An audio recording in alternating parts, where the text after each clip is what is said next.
The cultivation of mindfulness, of moment-to-moment, non-judgmental awareness, is really, it sounds very simple, but it's actually just about the hardest work in the world for human beings, because we get so caught up in our conditioned states of mind.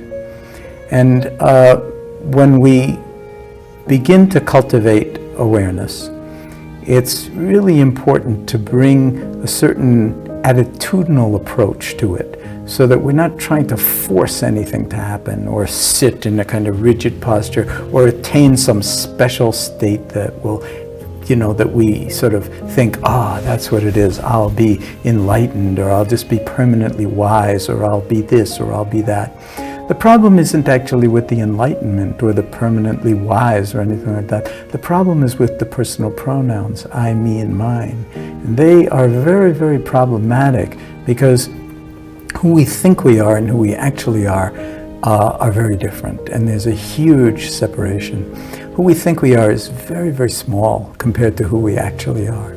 And so when we are cultivating mindfulness in MBSR or with people, we encourage a certain kind of attitude that's brought to the formal and informal practices that you can keep in mind through your daily life as well.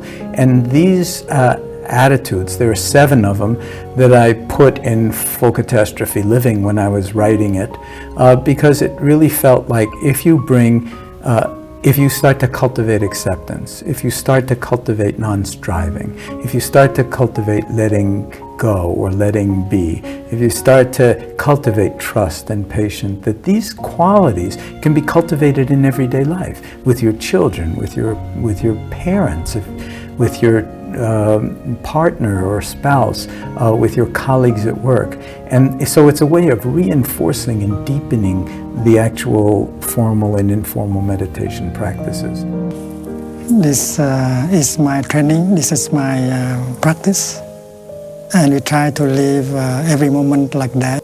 In the ash of suffering, a phoenix can be born.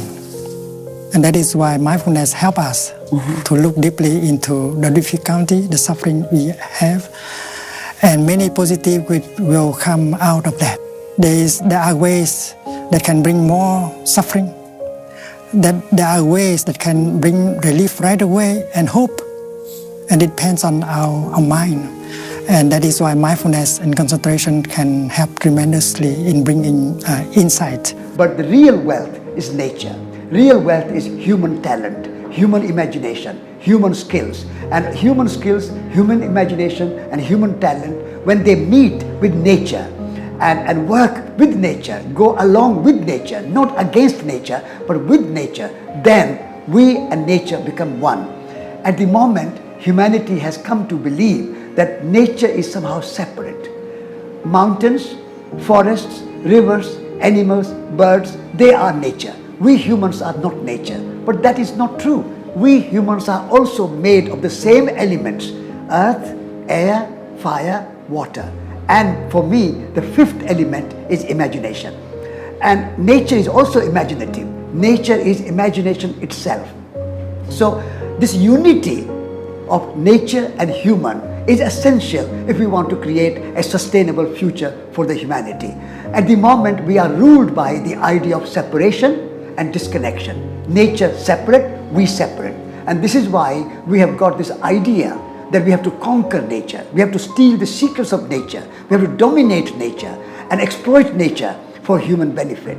This is something we have to change. We have to think that by conquering nature, we are going to be the losers.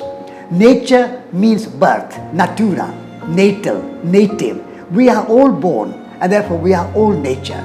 And therefore there is no separation, there is no disconnection between humans and nature.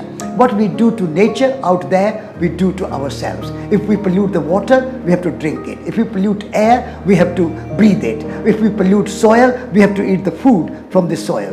The food we are eating is nothing but soil.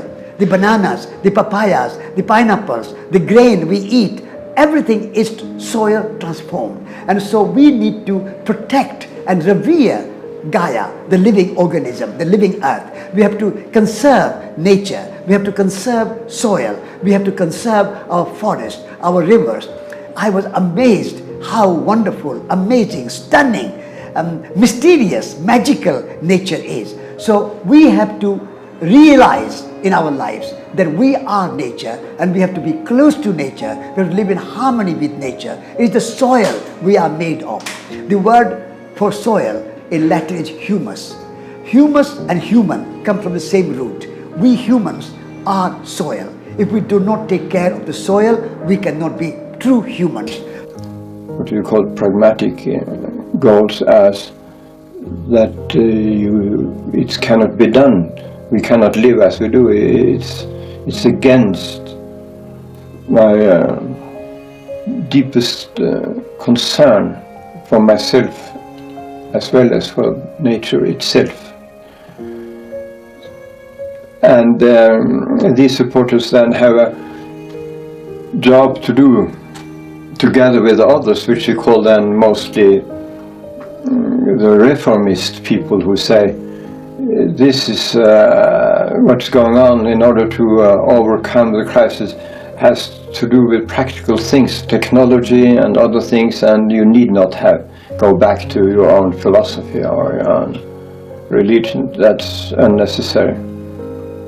So it is those who go all the way back to what I call the ultimate premises, they are generally in favor of very harsh policies that seem to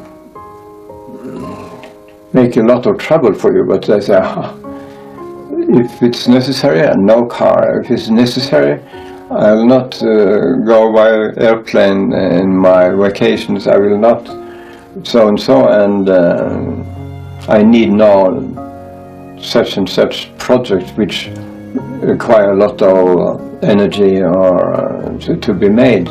So it flows from their inclination to live in a way that is universalizable.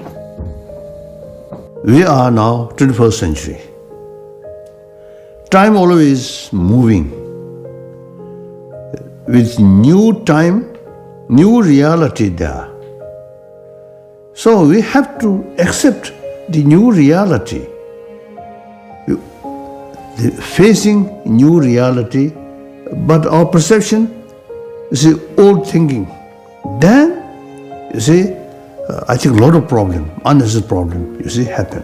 So we must act according new reality. Otherwise, you see, there's a gap, our perception and the reality gap. So then, all our efforts become unrealistic. So therefore, I think now, serious interest about global warming or environment issue, I think now this is one hopeful sign. Now, I think they're taking care about our only home, this planet, is not just government's responsibility.